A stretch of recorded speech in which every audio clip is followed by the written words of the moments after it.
Então, boa noite.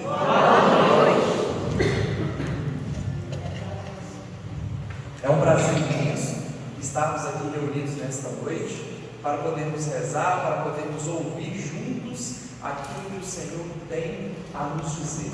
Tem dizer a mim, tem dizer a cada um de nós. Eu sempre em oração falo ao nosso Senhor que eu quero ser, eu sou, e nas pregações eu sempre digo isso. Eu vim aqui apenas para repetir aquilo que o Senhor me fala, aquilo que o Senhor nos fala. E aqui o Senhor fala comigo, e aqui o Senhor fala conosco. Então não percamos este momento, esta hora de ouvir aquilo que Deus tem a nos dizer. Deus quer falar conosco. E é muito bonito, é maravilhoso o tema deste seminário, deste tema que vocês estão vivendo. Nós temos a Virgem Santíssima, que nos ajuda então a desatar os nossos nós. Os nós, os empecilhos, as dificuldades que nós passamos na nossa vida. Eu vejo aqui muitas pessoas neste grupo de oração e eu tenho certeza que existem muitos nós na vida de cada um de vocês. Existem muitos nós também na minha vida. Nós muitas vezes que nós dormimos e nós acordamos e aquela dificuldade está presente. Nós que nós passamos durante o dia todo às vezes preocupados com aquela dificuldade e aquilo também não alcançou uma solução. Conversões de pessoas que amamos, pelas quais rezamos durante tanto tempo e nós ainda não tocamos essa graça. Você dorme, você acorda, entra Natal e sai Natal, entra nono e sai ano, e lá está aquele nó, e lá está aquela dificuldade. Estamos nós muitas vezes a olhar por aquilo e percebemos muitas vezes que nada temos a fazer em relação àquela dificuldade. Existem situações na nossa vida que é verdade, nós podemos, nós devemos agir. Existem algumas condições da nossa história que depende da gente, de um esforço, de uma vontade nossa, de uma ação nossa com sabedoria, no momento certo, no momento oportuno. Existem muitas coisas ruins, muitos nós que nós carregamos, é verdade, por culpa nossa, por nossas más escolhas, porque fomos por caminhos que não eram de Deus, porque tomamos decisões com base na nossa vontade, com base no momento, num sentimento sem sabedoria, e uma reflexão sem sabedoria, deixamos às vezes o mal tomar conta do nosso coração, nos confundimos, às vezes nos falta sabedoria, às vezes nos falta oração, nos falta um conselho adequado na hora certa, e nós tomamos caminhos ruins, caminhos esses muitas vezes que nos levam a nós e que parecem dissolúveis. Precisamos agir em relação a isso, precisamos colocar a nossa mão, precisamos ir atrás de resolver alguns problemas, é verdade. Algumas situações que competem também a nós, a nossa ação. Mas é nesse nó que eu quero começar essa conversa.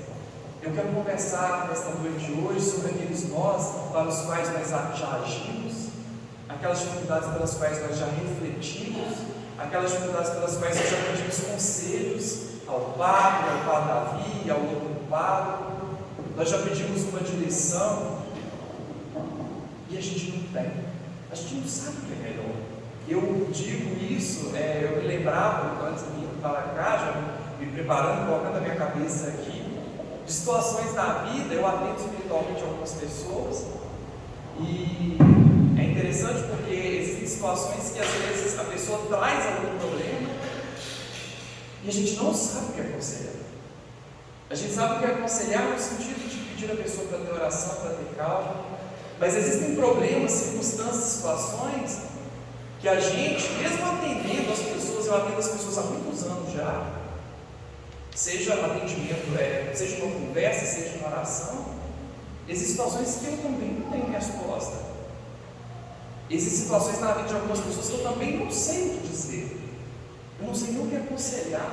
E quando aquela pessoa às vezes vai me contando a situação que ela vive, eu só penso assim, no meu coração, Espírito Santo, eu não sei nem o que eu vou falar para essa pessoa. Me acordava de uma vez que atendi um rapaz, em que ele trazia para mim o seguinte problema: a mãe tinha problemas psiquiátricos, O pai estava preso e quem ficava na casa era ele e os irmãos. Aquela casa subsistia com o pouco que ele ganhava no trabalho. Acho que um dos irmãos trabalhava, os dois no céu. E com o dinheiro do tráfico de um familiar que sustentava a casa. E aí eu te digo assim, o que eu falo para esse mundo naquele momento? É claro que está errado. É claro que eu expliquei para ele que aquele dinheiro traria maldição e problemas para a vida dele. Isso é óbvio. Na verdade, ele mesmo sabia. Mas é fácil dizer para ele assim, não aceite mais esse dinheiro, eu seria cruel. Mas dizer para ele, aceite esse dinheiro, eu também seria cruel. Não tinha o pai, não tinha a mãe para prover. Eram apenas adolescentes jovens a cuidar da casa. Veja a complexidade das coisas da vida. Vejam os problemas e as situações que muitas vezes a nossa vida está. Os labirintos nos quais às vezes a gente é colocado pela vida. Situações que parecem um labirinto. Você sabe como é um labirinto, né? Não tem saída. Você entra num lugar e no outro, um muro na sua cara. Você volta ao caminho, tenta um outro caminho, um muro na sua cara. E aquilo parece indissolúvel. Você está todos os dias olhando para aquele nó. Você está todos os dias contemplando aquele nó. E o nó não se dissolve. Meu Deus! E aí? O que a gente faz? A primeira coisa que a gente precisa entender nessas situações da nossa vida, como por exemplo um filho, uma filha, você reza pela conversão da pessoa, a pessoa está em caminho, você já rezou, você já confessou, você já aconselhou, mas aquela pessoa não vai mais, não quer saber de Deus, não quer saber das coisas de Deus. Você reza pelo seu marido, mas seu marido não quer estar aqui, não quer procurar as coisas de Deus. Você reza pela sua esposa não quer saber de Deus. E aí, o que a gente faz no meio disso? Eu costumo sempre dizer, a vida muitas vezes não é separada simples em preto e branco, a vida às vezes é cinza. Em muitas situações da nossa vida não sabemos o que fazer, em muitas situações da nossa vida nós não sabemos o caminho e a direção. E é assim. Alguns pontos da nossa vida são clareados, são simples, algumas decisões são fáceis de ser tomadas, alguns caminhos são muito retos, outros são sinuosos, fazem curva, são confusos. E às vezes saber o que é e o que não é de Deus, muitas vezes é muito difícil. Essa sabedoria às vezes nos falta. Mas o que fazer em relação a isso? A primeira coisa é jamais perder a confiança no nosso Senhor. É não se desesperar. O Padre Pio tem um conselho que é muito valioso, que eu tento levar para a minha vida sempre. Em que ele diz, ore e não se preocupe. A gente comete muitas vezes dois erros. Existem aquelas pessoas muitas vezes que não oram, existem aquelas pessoas que oram, elas pedem a Deus pela causa, mas elas ficam extremamente preocupadas, elas querem uma resposta de Deus no momento delas, elas querem uma resposta na hora, querem uma conversão instantânea, querem que tudo ocorra de maneira muito rápida, mas às vezes não. Aquele nó vai estar ali, o que o Senhor quer, permitindo aquele nó na nossa vida, é permitir e é deixar que a gente cresça na nossa fé, que a gente cresça na nossa confiança. Então, se você vive na sua vida, vê um nó, uma dificuldade, alguma situação que aparentemente não tem resolução, que aparentemente não tem solução, confie no poder do Senhor. Ore e não se preocupe. Você já agiu, você já pensou, você já refletiu, você já até buscou conselho, você já fez o que você podia. Descansa no Senhor. Continue a sua oração, continue pedindo, continue clamando a Deus, faça propósitos de oração. Existem pessoas que eu faço propósito de oração da seguinte forma: eu comungo 50 vezes pela conversão de uma pessoa, 50 vezes pela causa de uma pessoa, e missa após missa vou rezando, pedindo a Deus, e não pensar naquilo, e não me preocupar naquilo. Às vezes nós muitas vezes nos desesperamos, queremos uma solução para problemas que naquele momento não há solução. E é importante que não haja naquele momento, porque o Senhor está preparando tudo para a graça que Ele quer fazer. E Ele está principalmente preparando o nosso coração nessa fé que é cega. É essa fé que Deus quer causar em nós. Deus não quer colocar a sua vida num mar de delícias. Ele quer, de modo muito mais especial, te fazer uma mulher, um homem forte, corajoso, que sabe enfrentar as dificuldades da vida, que sabe enfrentar o problema. Gente, a vida está cada vez mais difícil. É muito problema. A nossa vida melhorou em muitos aspectos com o passar do tempo. A gente tem ventilador, a gente tem ar-condicionado, a gente tem uma geladeira em casa. A gente pega um carro, a gente vai de um lugar para outro. Antigamente o pessoal ia de cavalo, era muito mais desconfortável, demorava muito mais. A nossa vida melhorou muito, a qualidade da nossa vida melhorou muito. Mas vejam a quantidade de problemas psicológicos que nós temos hoje em dia que não existia antes. A quantidade de pessoas depressivas, a quantidade de pessoas com transtornos e tantos problemas. A tecnologia, a imprensa, a rapidez das informações, tudo isso acabou gerando em nós muito mal. A quantidade de notícias ruins que nós consumimos todos os dias. Vejam como a vida vai ficando mais difícil em muitos aspectos. E o Senhor nos quer fortes. Mas essa força do Senhor, para que a gente se torne forte, é necessário que haja um nó, é necessário que haja um empecilho, é necessário que haja dificuldade. E no tempo certo o Senhor vai desatando este nó. Não se preocupe com o nó da sua vida, seja ele qual for. Não se preocupe. O único nó que você precisa se preocupar são com esses 59 nós. Essa deve ser a nossa preocupação diária. É esse nó, essa é a sua responsabilidade. Isso aqui é problema seu. Pensar exaustivamente num determinado problema, preocupar-se com qualquer situação que seja, muitas vezes é dizer a Deus que você não confia que Ele está cuidando da sua vida. Isso é falta de fé. É porque somos fracos demais. Então, essa é a sua preocupação. Ao invés de acordar preocupado com o seu filho, onde ele dormiu, onde ele deixou de dormir, se preocupe em debulhar vários desses aqui durante o dia, tal qual a sua possibilidade, do seu trabalho, da sua vida, não sei como você vive. Desatando esses nós aqui, entre Pai Nosso e Ave Marias, são esses nós que nós vamos desatando. São esses nós que devem preocupar. Essa é a minha preocupação. O que eu vou arrumar para amanhã? Eu tenho que trabalhar de manhã. O que eu vou fazer para rezar? Aonde eu vou colocar a oração? Eu posso ir rezando indo no trabalho, eu posso ir rezando voltando no trabalho. Eu não tenho tempo de rezar, filho. Se você vai na padaria de manhã, se a padaria é a 10 minutos da sua casa, é a 5 minutos da sua casa, você consegue rezar um texto da providência indo e voltando. Você consegue rezar um texto da misericórdia indo e voltando. Mas você vai da sua casa até a padaria e volta da padaria até a sua casa, pensando em problemas que você até hoje não conseguiu resolver. O que eu vou fazer para isso? O que eu vou fazer aquilo? Num estado de preocupação que não tem psicológico nenhum que aguente, não vai ficar doido. Porque é problema demais, são situações demais.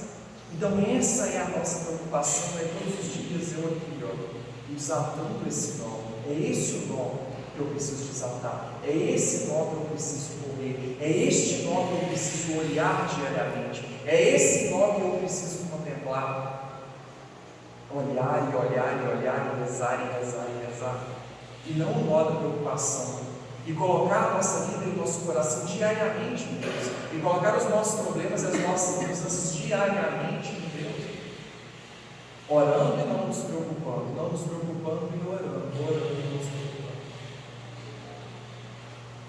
Confiando que o Senhor tem, confiando que o Senhor faz. Eu não estou convidando vocês a serem relapsos, eu não estou convidando vocês a não cuidarem das suas vidas, eu não estou convidando vocês a não agir no momento certo e no momento devido. Eu estou convidando vocês, o Senhor nos convida, a saber que, como diz Santa Teresa, quem orar não ficará confundido. Quem orar não ficará confundido. Se nós vimos a vida de Santa Teresa, a gente vai perceber como ela passou por momentos muito difíceis na vida dela, em que ela também não sabia o que era de Deus e o que não era de Deus. Ela recebia muitos favores místicos e muita gente, diretores espirituais, falavam que era coisa muito legal. Imagina o sofrimento da santa, achar que ela estava tendo alguma coisa com o demônio.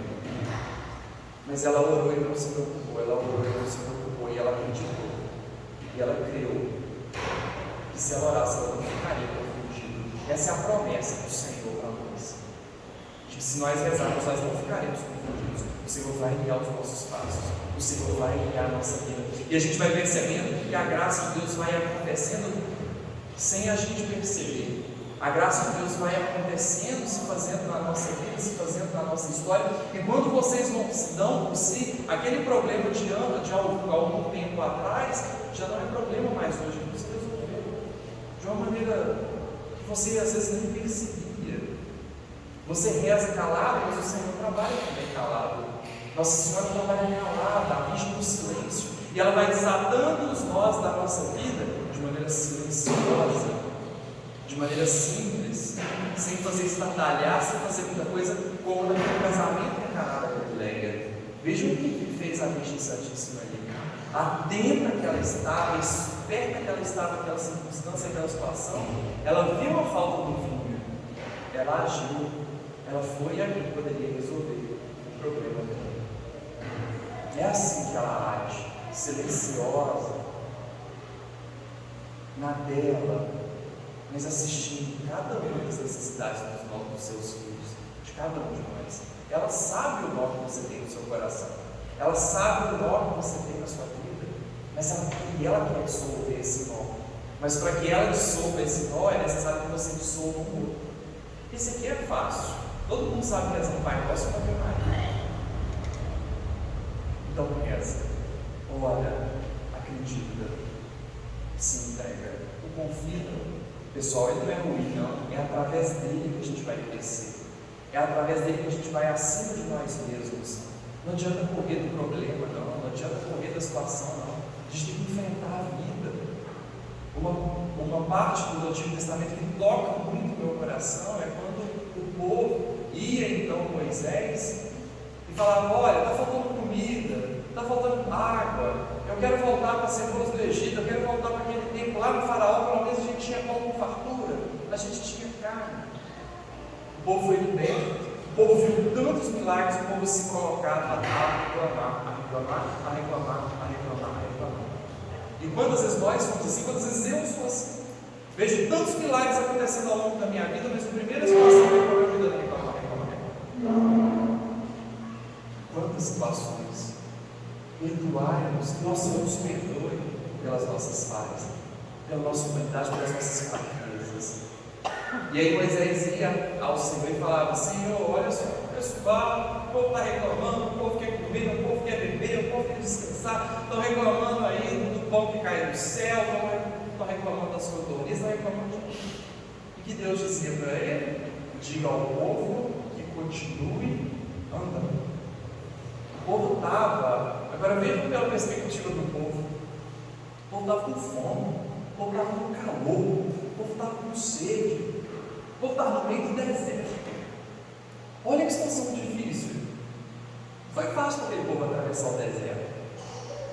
Dá um cansaço mesmo. A nossa humanidade muitas vezes não aguenta as vidas pedradas que a vida nos dá. E o que o povo chama? O que Deus chama o povo? Não, vou lá fazer um milagre? Não. Continue andando. Ah, mas Senhor, continue andando. Continue andando. É isso que Deus fala conosco. Às vezes você vem no Santíssimo, você quer um milagre, você quer a graça, você volta para sua casa, está tudo do mesmo jeito. Você volta para sua vida, está tudo do mesmo jeito. Não é que Deus não te falou nada, não. Ele te falou. Continue andando. Continue andando. Continue andando. Porque mais importante do que aquele povo comer, do que aquele povo beber, era o Senhor ali ensinando aquele povo. Ensinando aquele povo a ser santo. Ensinando aquele povo a se santificar. Ensinando aquele povo a ser forte. Ensinando aquele povo a aguentar sede. Ensinando aquele povo a aguentar fome. Ensinando aquele povo a aguentar o calor. Então, por que você tem nós na sua vida? Por que muitas vezes o Senhor te convida a caminhar com sede? Porque muitas vezes você pede uma resposta e Deus não fala nada. Você pede uma resposta e Deus não fala nada. Porque a resposta é essa: continue andando. Porque o que Deus quer fazer é te ensinar a andar com sede, a andar com fome e a andar com calor. Andar com sede, com fome e com calor é coisa de forte. É isso que Deus quer. Homens fortes, mulheres fortes, determinados para suportar as agruras da vida, para suportar os desertos desta vida. Receber milagres em determinadas circunstâncias e situações é muitas vezes querer que Deus nos mime. Ele não vai nos mimar, Ele vai nos fortalecer. E vamos crer que Deus não vai deixar faltar aquilo que for necessário. Seja lá o que for, Ele vai providenciar no momento certo. Porque se Ele falou para aquele povo continuar andando, é porque Ele sabia que aquele povo aguentava mais. É porque eles queriam ensinar aquelas pessoas a andarem sem reclamar. É porque Ele queria ensinar aquelas pessoas a serem fortes, a suportar a fome, a suportar o calor. Porque Ele sabia dos muitos outros problemas que viria. Se você está com esse nó, é porque outros nós virão, mas é necessário que você passe pelas dificuldades de agora, para ser forte o suficiente para superar as dificuldades que virão. Porque a preocupação de Deus é trabalhar a nossa alma e o nosso espírito para o céu. A preocupação de Deus naquele povo no deserto era preparar, era trabalhar aquele povo para a terra prometida. A preocupação de Deus é te preparar para a terra prometida. A preocupação de Deus é te preparar para o céu. O sonho de Deus, eu tenho certeza, para cada um de nós é te levar para o céu sem passar pelo purgatório. O sonho de Deus é te conceber e te fazer um grande santo. A vontade e o desejo de Deus é fazer com que você suba direto, como tantos poucos conseguiram, tantos poucos santos conseguiram. E para que unida a Ele nesta terra, você consiga trazer muitas graças para este chão, para esta terra tão seca que a gente vive. Para que unido a Ele, unida a Ele, você lá do céu consiga também derramar muitas graças neste solo. Santa Teresinha prometeu uma chuva de rosas, Santa Rita prometeu uma chuva de rosas. Quantas rosas Santa Rita? Quantas rosas Santa Teresinha? Quantas rosas Santa Teresa? Quantas rosas São Padre Pio? Quantas rosas Santa Gema Galgani? Quantas rosas São João da Cruz não derramam sobre esta terra dia e noite, noite e dia? Você provavelmente já colheu alguma rosa dessa. E essa é a nossa missão: espalharmos rosas neste mundo enquanto estamos aqui e unidos a Deus, sofrer o que tivermos de sofrer para aliviar a vida do nosso irmão. Isso é amor. Isso é amor. E o conflito é importante, e o conflito é necessário nessa vida nossa de igreja. A gente vive, suporta muitos nós. Se você tem uma vida de igreja, eu tenho certeza que você já viveu muita coisa ruim na igreja. As piores humilhações da minha vida é bem provável que eu tenha passado na igreja, que eu tenha sofrido na igreja. As coisas, muitas coisas, não vou dizer as mais, porque é difícil quantificar. E apesar de pouca idade, eu passei por muita coisa ruim. Mas muitas das dificuldades foi nesse solo que eu sofri. Humilhações terríveis. O momento de eu chegar no Santíssimo e dizer ao Senhor: Senhor, eu só continuo por causa do Senhor. Porque eu só for olhar esses irmãos seus aqui, eu não preciso passar por isso. Eu não preciso passar por isso. Na minha humanidade eu falo isso, mas Deus sabe que eu preciso. Deus sabe que eu precisava naquele momento, daquelas humilhações, daquelas dificuldades, para que eu me santificasse, para que eu ajudasse o outro a se santificar. Eu precisava dar o exemplo, eu precisava passar e sofrer aquela dificuldade, aquela purgação. E aí você continua, e aí você segue. Igreja, trabalhar em igreja, é provar o céu e o inferno, todos os dias. Aqui a gente vive as melhores coisas e as piores também. Até que chega um ponto da nossa caminhada que a gente fala com o Senhor assim: eu só continuo por causa do Senhor. Porque se eu olhar para os meus irmãos, se eu olhar para aquilo que estão me fazendo, se eu olhar para as humilhações e os problemas que porventura eu estou passando, eu vou embora. Que bom, você chegou no ponto certo. Você está na igreja só por causa de Deus e por causa de ninguém mais. Não é por causa do padre, filho. O padre mudou, né? Mudou o padre do alto da igreja só por causa do padre, para dar uma bênção. Queria eu levar lá para minha casa. Uma bênção. Meu sonho é que ele ficasse próximo da minha alma. Deus não me deu a graça de ele dar uma bênção. Se o padre Davi foi embora, aí põe aquele vovô ranzinza, aquele padre difícil, se a humanidade nenhuma, eu vou sair por causa do padre? Não, eu estou aqui por causa de Deus.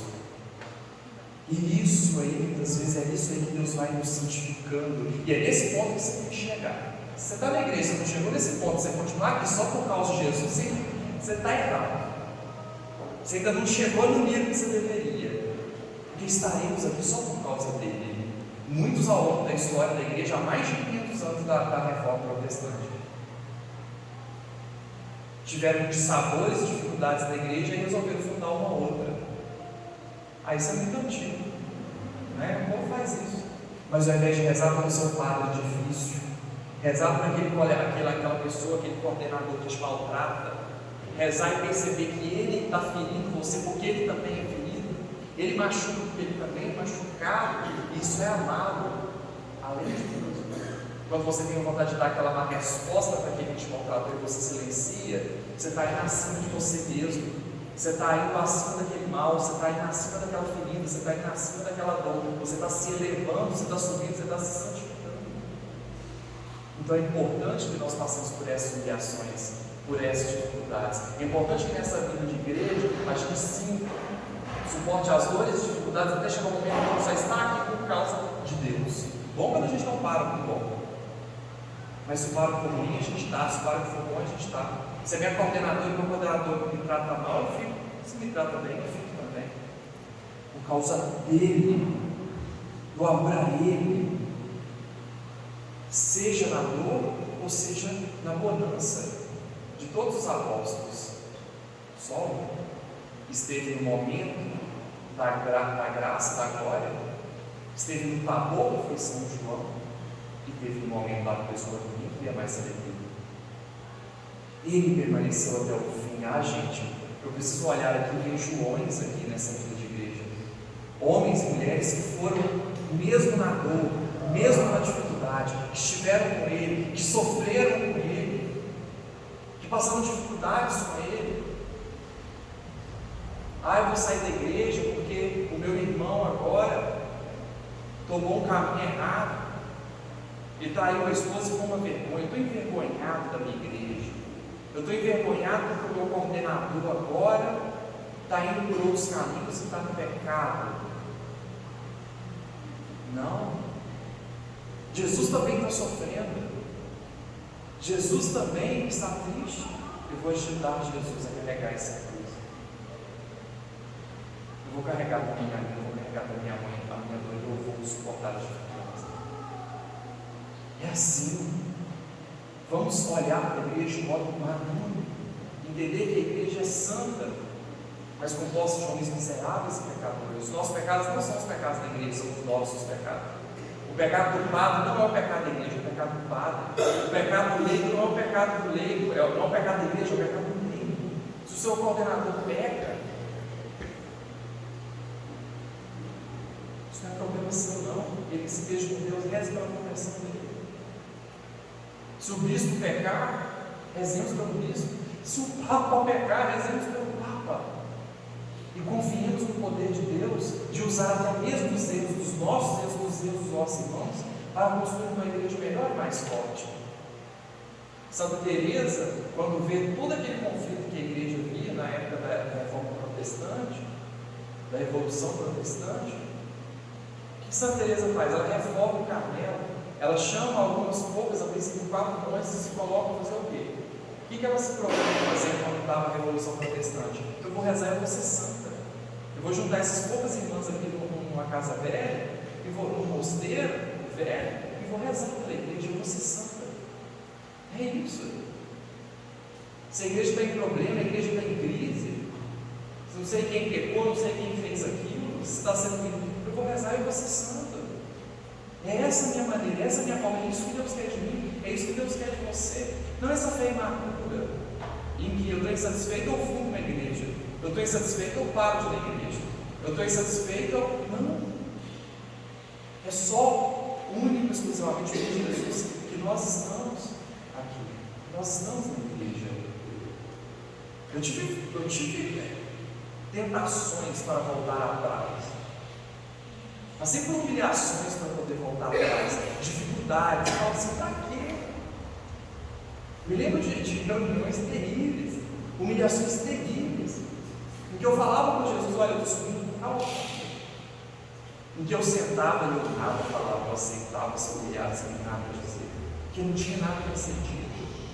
Porque o que Jesus queria de mim naquela hora, naquele momento, é que eu simplesmente suportasse com Ele as dores de parto dessa igreja,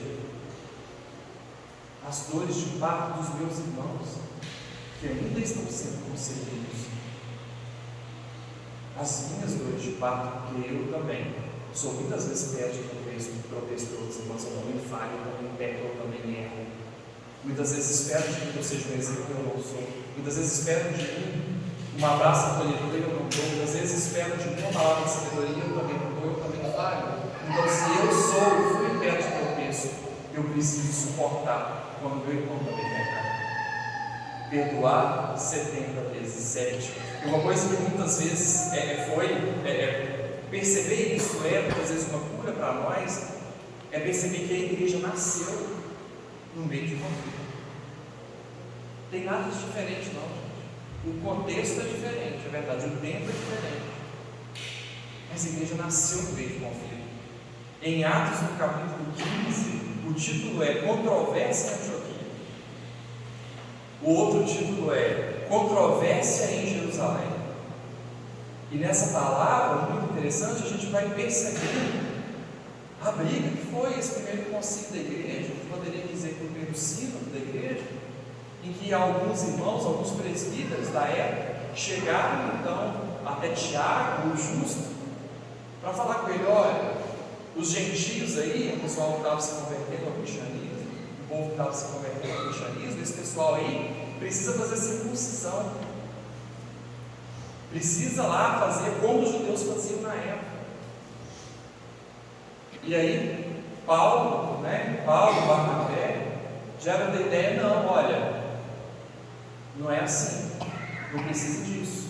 O que é necessário é que a gente evite as uniões ilegítimas, é que a gente não coma carne consagrada aos ídolos. Olha, não leve ao povo um fardo pesado que vocês mesmos não carregam. E ali começa um conflito, e ali começa uma luta, e ali começa uma briga dentro da igreja. E é nesse palco, muitas vezes, que a obra e a graça vai acontecendo. E é nesse palco, muitas vezes, de conflito, dentro do grupo de oração, que a graça vai acontecendo. E aí a gente vai fazer um grupo de oração, e aí a gente vai fazer um encontro na praça ou fazer na igreja. Tem um pessoal que quer fazer na praça, tem um pessoal que quer fazer na igreja. Uma coisa tão simples, muitas vezes vira que é um inferno na vida do grupo de oração. Ah, vai cantar fulano, vai cantar o Beltrano. Ah, fulana canta melhor, mas ela está com a vida errada. Ah, o Beltrano não canta tão bem, mas ele é. E aí começam essas coisas tão pequenas, e esses conflitos tão pequenos, você vai ver que é um troço demônio muitas vezes. Porque é um negócio desse tamanho. E faz aquele inferno, aquele fuzuê, aquele conflito, aquele nó. E aí divide, o povo separa. A mãe da menina ficou com raiva, a mãe da menina não vai mais no grupo de oração, e a gente vai. Mas é assim, não tem uma fé infantil. O seu coordenador um dia vai fazer um negócio que você não gosta.